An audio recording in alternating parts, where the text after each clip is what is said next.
శ్రీమాత్రే నమః. హిందూ బంధువులందరికీ నమస్కారం.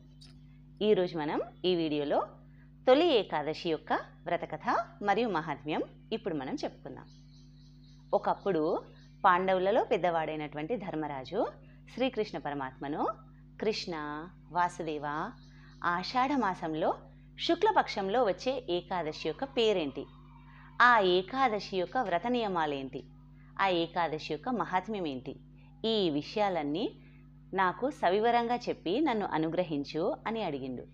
అప్పుడు శ్రీకృష్ణ పరమాత్మ, ధర్మరాజా, ఇదే విషయాన్ని ఒకసారి నారద మహర్షి అడిగినప్పుడు నారద మహర్షికి బ్రహ్మదేవుడు ఒక కథను చెప్పాడు. ఆ కథనే ఇప్పుడు నేను నీకు చెప్తాను, సావధాన మనస్కుడవై విను అంటూ ఈ విధంగా చెప్పసాగాడు. పూర్వము కృతయుగంలో మాంధాత అనే చక్రవర్తి రాజ్యాన్ని పరిపాలిస్తున్నాడు. అతడు పరాక్రమవంతుడు, ధర్మబద్ధంగా రాజ్యాన్ని పరిపాలిస్తున్నాడు. అతని రాజ్యంలో ప్రజలందరూ సుఖంగా సంతోషంగా ఉన్నారు. ఎవ్వరూ కూడా వ్యాధుల బాధ లేకుండా, మానసిక బాధలు లేకుండా సంతోషంగా మంచిగా జీవిస్తున్నారు. ఆ మహారాజు ధనాగారంలో కూడా అన్యాయంతో సంపాదించినటువంటి ధనం అంటూ ఏమీ లేదు. ఈ విధంగా అందరూ సుఖంగా సంతోషంగా జీవిస్తున్నారు. కానీ ఒకప్పుడు ఏదో పూర్వజన్మ కర్మ కారణంగా వాళ్ళ రాజ్యంలో 3 సంవత్సరముల వరకు వర్షాలే పడలేదు. 3 సంవత్సరములు వర్షాలు పడకుంటే పరిస్థితి ఎలా ఉంటుంది? త్రాగడానికి నీరు లేవు, పంటలు పండుతలేవు, జనాలు ఆకలితో అలమటిస్తున్నారు, అంతటా హాహాకారాలు చెలరేగినాయి. ఇదంతా చూస్తున్న మాంధాత మహారాజు చింతిస్తున్నాడు.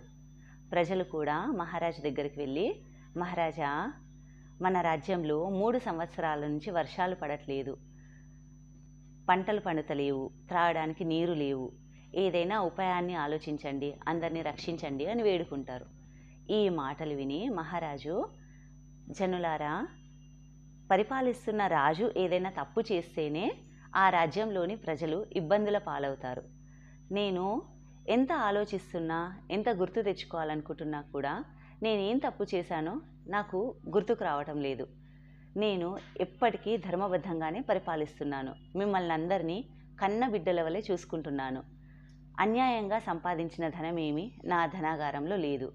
అయినా కూడా మనకెందుకు ఈ ఇబ్బందులు వచ్చినాయి, ఇదంతా తెలుసుకుంటాను అనేసి కొంతమందిని వెంటబెట్టుకొని మహారాజు దట్టమైన అరణ్యాలలోనికి వెళ్తాడు.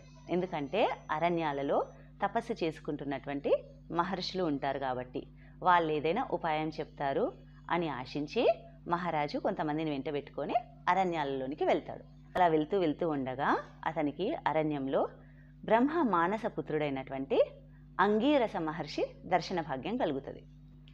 ఆ మహర్షి తన తేజస్సుతో దిక్కులన్నింటినీ ప్రకాశింపచేస్తుంటాడు. 2వ చతుర్ముఖుని వలె ప్రకాశిస్తుంటాడు. అంగీరస మహర్షిని చూసి మహారాజు గుర్రం నుండి దిగి అతనికి సాష్టాంగ దండ ప్రణామం చేస్తాడు. అప్పుడు మహర్షి, మహారాజు ఇరువురు కుశల ప్రశ్నలు వేసుకుంటారు. తర్వాత మహర్షి మహారాజుని అడుగుతారు, మహారాజా, అరణ్యానికి రావడానికి గల కారణం ఏంటి అని అడగగా మహారాజు మహర్షితో, మునివర్య, నా రాజ్యంలో 3 సంవత్సరాల నుండి వర్షాలు పడడం లేదు.